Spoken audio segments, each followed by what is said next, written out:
Welcome to the Building Up Women in Property podcast. I'm your host, Rebecca Bangura, and I'm thrilled to have you here with me today. This podcast is for ambitious women who work in property and construction who want to learn how to have a career they love on their terms. Join me every week where I'll leave you excited and confident to take your next steps. Thanks for being here with me. Now let's get started.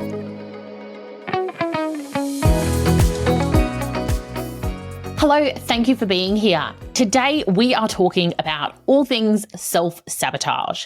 And this is something I see time and time again from my one-on-one clients and also from other people in the industry. And it's something that has affected me a lot personally. And I know that many of us understand the concept of self-sabotage, but we don't necessarily recognize all the ways that it can show up and how we can get out of these patterns that ultimately takes us further away from what we want to achieve and get into action to create the results, to create the outcomes that we want. So in having this conversation, I want to shine a light on this topic, and I want to normalize the fact that this happens to us and that our brain is really going through a process of trying to protect us as we actually engage in some of this destructive behaviour or unconstructive behaviour that pulls us away from what we want. And whilst I appreciate that not everyone has these sort of self-sabotaging tendencies, I do think it is something that most people can slip into at different times of their career, at different times in their lives. And again, I think just having that self-awareness and that better understanding so that we can catch these early warning signs and choose a different path that will take us in the direction we want to go with our careers and with our lives. I think it's so important. So stay with me today. Stay with me today. And even if this isn't something that necessarily resonates with you, I want you to think about, how does this apply to me? And really challenge your brain to go that next level deeper to think about some of these challenges and some of these opportunities so that you can apply them to your own career. So to start with, what is self-sabotage? It is often that feeling that we are on the cusp of something important or something big, and we suddenly fly off the handle, or we change direction and we end up screwing the whole thing up, or we miss an opportunity, or we are presented with an ideal opportunity and for whatever reason, we don't take it. We don't take the actions. And these situations, they're irrational and they're infuriating because we want something, but we're just not making it happen. We can see this destructive pattern that is occurring. And it's as though we are standing in our own way and actually preventing the outcomes and results that we want. And sometimes this will actually show up as us creating problems that are in direct conflict with what we want, or it may be that we don't take actions that are aligned.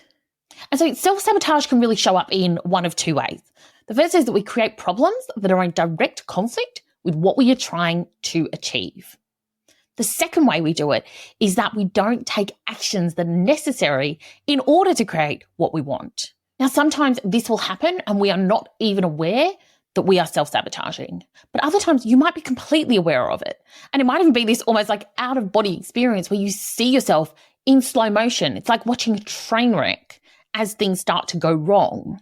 And this happens when our brain is at odds with itself. There is a cognitive dissonance going on. And ultimately, the end result of that is, in taking certain actions or inactions, we are avoiding pain. We are avoiding discomfort or failure. And usually this is deep-rooted in some sort of fear that we have. And that might include fear of success, which is, a real thing. But the key thing to really acknowledge here is that fear, it's normal. It is part of the human experience. It is what makes us human. And the sooner we recognize this, the more control we can have over the process, the more intentional we can be about what we do. And we can start to align our actions with what we want rather than roadblocking ourselves and then feeling stuck and disappointed and ultimately lowering our self-confidence and our self-belief because we haven't done what we wanted to do. Because every time we engage in an act of self-sabotage, we're moving further away from what it is we want, and we fail to seize the opportunities that we have. So I don't want you to beat yourself up about this, right? As I said, I have experienced this a lot during my career, during my life, and I'll talk about that a bit more as we go, but I just want you to cut yourself a break here. It's okay if we do this, but what we want to do is we want to recognize these behaviors as soon as possible, and then we want to take a different action. And we're going to talk through that now. So how do we know if we are self-sabotaging? Well, there's lots of ways, and this has a different flavor for each of us, but some of the things I want you to think about and, get honest with yourself here, but really think about, am I procrastinating? What am I putting off? Consider whether you are seeking instant gratifications or whether you are focused on your long game and your end results. So there are so many ways that self-sabotage shows up for us. And as I said before, each of us have our own unique spin on this. I want you to listen to these examples and think about, is this applicable to you? So are you procrastinating? Are you delaying taking actions? Now, when we do this, it can result in decreased productivity. But most of all, what happens when we procrastinate? We decrease the confidence we have in ourselves to figure something out, to be the type of person who takes the action we need to do. And so it's really important to recognize procrastination as something that actually shrinks us down rather than expands us as a person. Now, you might be someone who does take the action, but then you get stuck in perfectionism, right? You want to get it perfect. You don't want to share your work with anyone until it's absolutely spot on. And you spend hours and hours haggling over this one tiny detail to make sure that your work is 100%. Now, I'm going to tell you, this is something I do. This is something that I often find myself spending a lot of time fixing things or perfecting things that actually are inconsequential to the result. And this is like busy work. So I'm always busy as a person. I'm always taking action, but I'm not necessarily taking the right action because I get fixated on getting things perfect. And the truth is, perfectionism, it is a completely subjective and unattainable result. Yet we allow ourselves to indulge in this idea, and often it railroads us, or often it prevents us from actually doing what needs to be done. So perfectionism is one of those tricky ones where we feel like we're doing good, but it's not the best or right use of our time. Another one I see a lot is avoiding feedback. So we don't want to hear the truth from people, or we don't want to get the insights that will help move us forward. Now, this is often tied to our own self-perception or what other people think of us. So instead of taking the feedback in a constructive manner and using it to move us forward, we avoid it altogether. And in the process, we actually limit ourselves from getting better because we don't know the insights that other people have to share with us. You might find yourself indulging in self-doubt. And I use the word indulging with love and kindness, but here's the thing. We can all feel imposter syndrome. At times we can feel self-doubt. We can be unsure of ourselves. But if you find yourself sitting in those feelings and allowing that to control, you allow those thoughts to hold you back, to stop showing up, to stop doing the work that you need to do, then you are losing the battle. And so it becomes about, how do I stop doing this? How do I start to take control and acknowledge these thoughts or these feelings that I'm having and move past that? Because I don't think self-doubt ever goes away. I don't think there is a human alive who does not experience some level of self-doubt. But it's when we get stuck in that thinking and that emotion that it really cripples what we can do. Number 5 is that we get stuck in comparison. So instead of focusing on our lane and doing what we need to do, we start looking to everyone else around us to see what they are doing. And then you find yourself going down this rabbit hole of comparison, which then often leads to more questioning and self-doubt. And it ultimately chews up our time and it drains us emotionally. The next one is that you don't seek help. So there might be resources available to you, people who can help you move forward.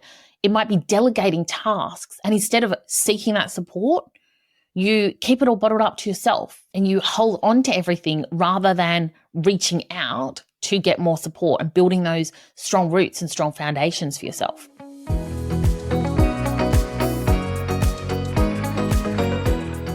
I hope you've been enjoying the episode.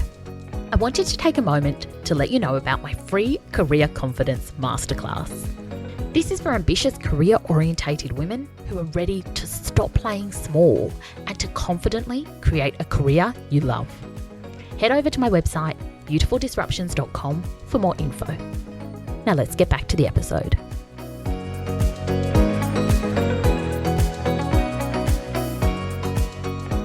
And I think it's just important to note that often we have a lot of resources available to us that we don't utilize, and we carry the weight of the world on our own shoulders and make ourselves responsible for everything rather than seeking out help. The final sign of self-sabotage that I want to share with you is changing direction. And again, this is something that I relate to, is things are going well, things are going right, and suddenly I'll be like, oh, but there's something new and shiny over here, and wanting to shift my focus to something different instead of sticking with what's working and what's tried and tested. And this can be a really dangerous thought because sometimes we kind of dress it up as being growth and progress, but oftentimes it's about not actually seeing things through to their conclusion. So they're the kind of 7 ways that I most commonly see self-sabotage show up. So procrastination, perfectionism, avoiding feedback, indulging in self-doubt, getting stuck in comparison, not seeking help, and then changing direction. So if any of those things feel close to home for you, it's fine, right? We're not about freaking out here. We're about moving forward. So I want to now share with you the 7 things we can do about it that will actually keep you focused and aligned and moving forward to create results. The number one thing we need to do is increase our self-awareness. We need to be able to tune into what is going on in our head and articulate our own thoughts so that we can actually break them down and see if they're helpful or whether they're actually hindering us.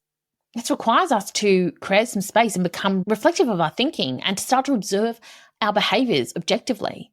When we do this, it allows us to recognize the self-sabotage patterns that we have in place. And as I said before, I think everyone has this to some degree. And once we become aware of it, we can start to change the story. We can start to change our actions and what we do.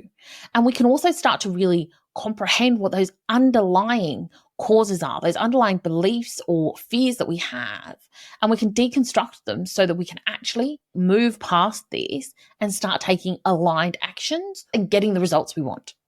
The second part is to be really clear on what we're working towards. Like, what is the goal here? And I know I bang on about this, but goal setting is so important, right? We want to have a plan. We want to have a vision and an objective so that we're not dwindling along. We want to have a goal so that we are shifting our focus, we are shifting our trajectory. And that's what all the research shows. When we have a clear goal, we will achieve more than when we don't. So be clear on your goals. Know why they matter to you. Know why they matter to other people.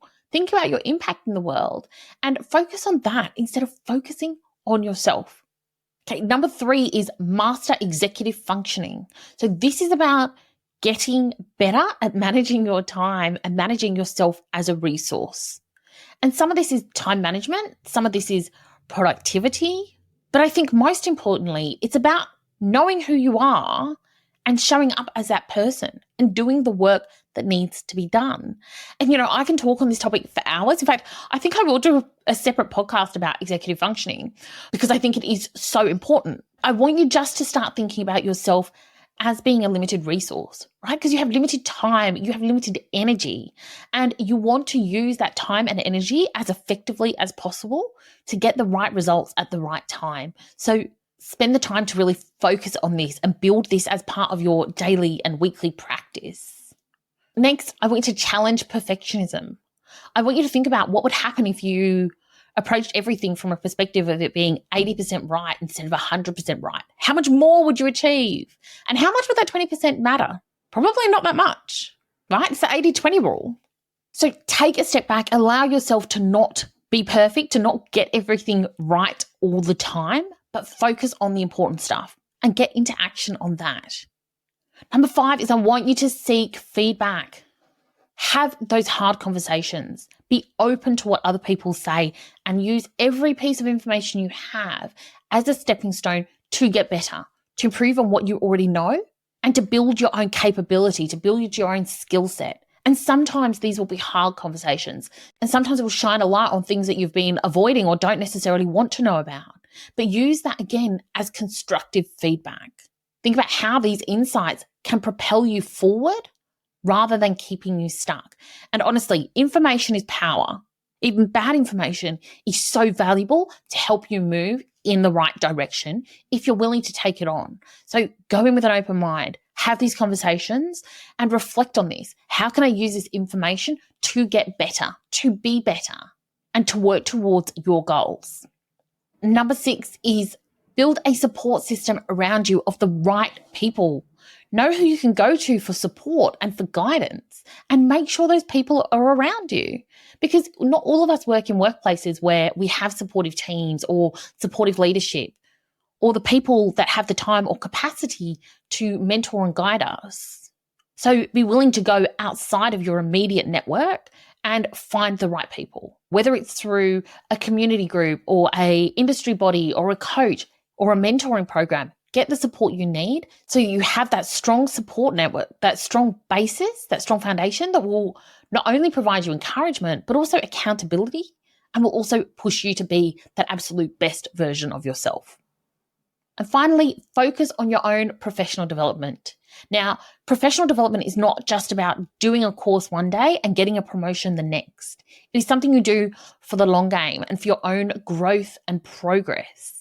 But when we shift our minds to being someone who has that growth mindset and is constantly evolving and continuously learning, you develop so many skills on the way. You build your knowledge, you build your professional toolkit, and that process of self-improvement, that process of growth will also then boost your confidence, and it will fuel your progression opportunities.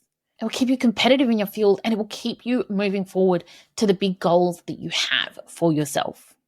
Because no one starts out perfect. No one starts out knowing it all. And no one takes all the right action all of the time. That's not the way our careers or our lives play out. Instead, they are continuous works of progress. So have that grace with yourself. Don't beat up on yourself when you find yourself self-sabotaging, right? Approach yourself with kindness and grace and humility, and think about, how am I going to get better? How am I going to move forwards to what I want, instead of focusing on all the things I'm trying to avoid? Take on board these ideas and you will see a shift. You will see yourself moving out of your own way. You'll start getting results. You'll start taking steps towards the results you are trying to achieve. And even if they're baby steps, they are steps in the right direction, and they are necessary to get to that next level. So go away, think about those big things you're trying to achieve, and think about how you can get out of your own way and start propelling yourself forward, because it's one little step at a time. Okay, my friend, you have got this. Have a beautiful day, and I will see you next time.